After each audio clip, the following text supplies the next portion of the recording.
Assalamualaikum warahmatullahi wabarakatuh. Awal kata perkenalkan, nama saya Nurul Hidayah dari Prodi Pendidikan Matematika semester 6 Universitas PGRI Semarang. Di sini saya akan menjelaskan sedikit bagaimana pengaplikasian fungsi array, string, dan struktur di program DevC++. Langsung saja kita buka programnya. Untuk memulai baru kita langsung klik file, new, short file. Nah, di sini kita langsung tulis judulnya aja. Nah, kita judul. Nah, program yang akan kita buat adalah menentukan kelulusan siswa. Seperti itu. Jadi nanti bagaimana perhitungannya dan nanti bagaimana status akhirnya, apakah dia lulus atau tidak lulus, seperti itu. Langsung saja. Di sini saya sudah menyiapkan programnya. Biar tidak lama, langsung kita copy saja.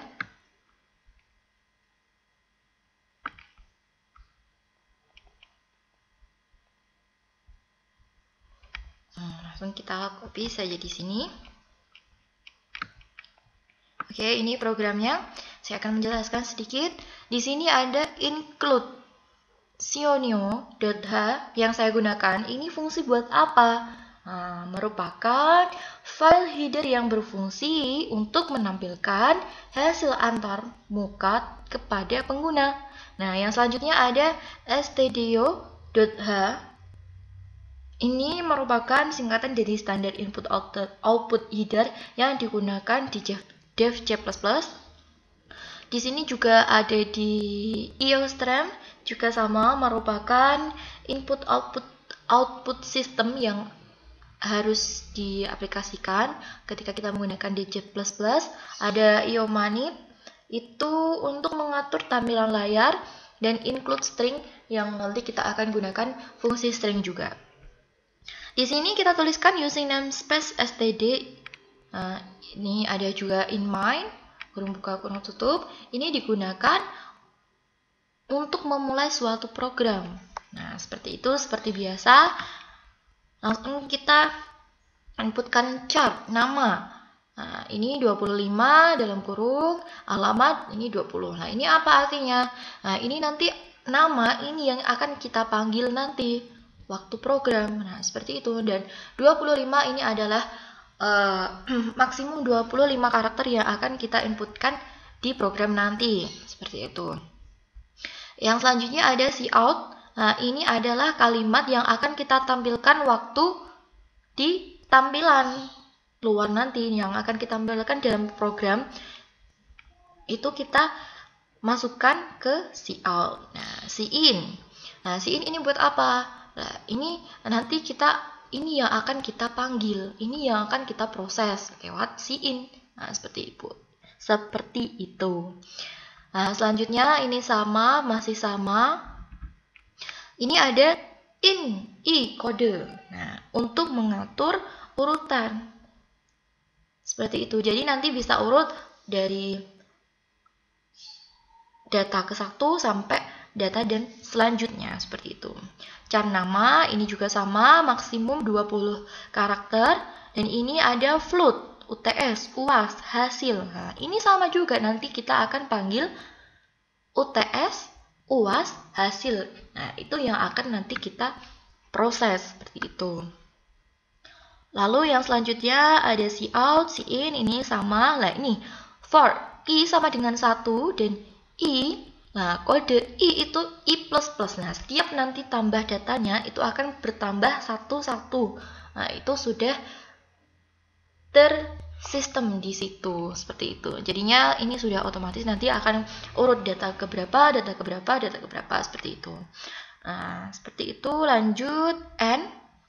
N ini apa sih? N ini digunakan untuk spasi saja. Untuk mengenter kita juga bisa pakai n. Ini sama seperti tadi. Nah, ini hasil akan dihitung dari UTS 40%, UAS 60%, dan jika hasilnya kurang dari 50 maka dia dinyatakan tidak lulus, dan jika hasilnya lebih dari 50 maka dia akan dinyatakan lulus. Dan hasil tersebut akan ditampilkan dalam bentuk sebuah tabel seperti itu. Nah, ini kita buat sebuah judul buat mempercantik tampilan, dan ini ada cout lagi. Nah, session flag, EOS left. Nah, ini buat apa? Ini hanya untuk mengatur perataan kiri, untuk mengatur tampilan. Dan ini ada set precision. Ini buat apa set precision? Itu juga fungsi manipulator yang digunakan untuk mengatur jumlah digit desimal yang ingin ditampilkan. Langsung saja tanpa berlama-lama kita compile. Apakah masih ada yang error? Nah, sebelum kita compile kita harus save terlebih dahulu. Kita save-nya menentukan kelulusan gitu ya. Nah, seperti itu kita save. Nah, ternyata sudah tidak ada yang error. Kalau di sini errornya 0 berarti sudah bisa programnya. Nah, kita langsung inputkan saja. Masukkan nama. Nah, nama prodi. Kita inputkan matematika misalnya. Nah, terus masukkan kelas. Nah, input jumlah data. Kita mau jumlah datanya ada berapa orang yang mau kita inputkan. Misalnya ada 4. Oke, nama siswa yang pertama ada misalnya Yusuf gitu ya. TS-nya berapa? UAS-nya berapa? Nah, seperti ini. Data kedua langsung urut dari data 1, data 2 dan seterusnya. Nama siswa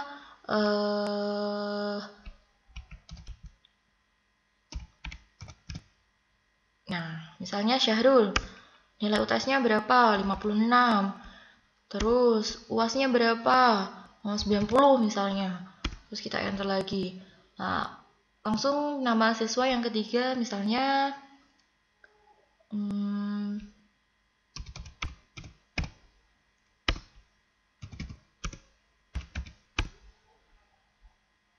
yang selanjutnya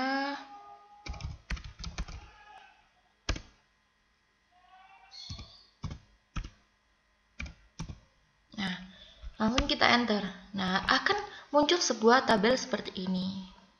Nah, seperti itu, Yusuf dinyatakan lulus, Syahrul dinyatakan lulus, Nurul dinyatakan lulus, Hidayah dinyatakan lulus. Nah, ini karena dia nilainya lebih dari 50. Ini juga berlaku nanti kalau nilainya kurang dari 50, maka di sini statusnya tidak lulus. Seperti itu program yang saya buat untuk pertemuan kali ini. Untuk kurang lebihnya saya mohon maaf, dan untuk perhatiannya saya ucapkan banyak-banyak terima kasih. Cukup dari saya. Assalamualaikum warahmatullahi wabarakatuh.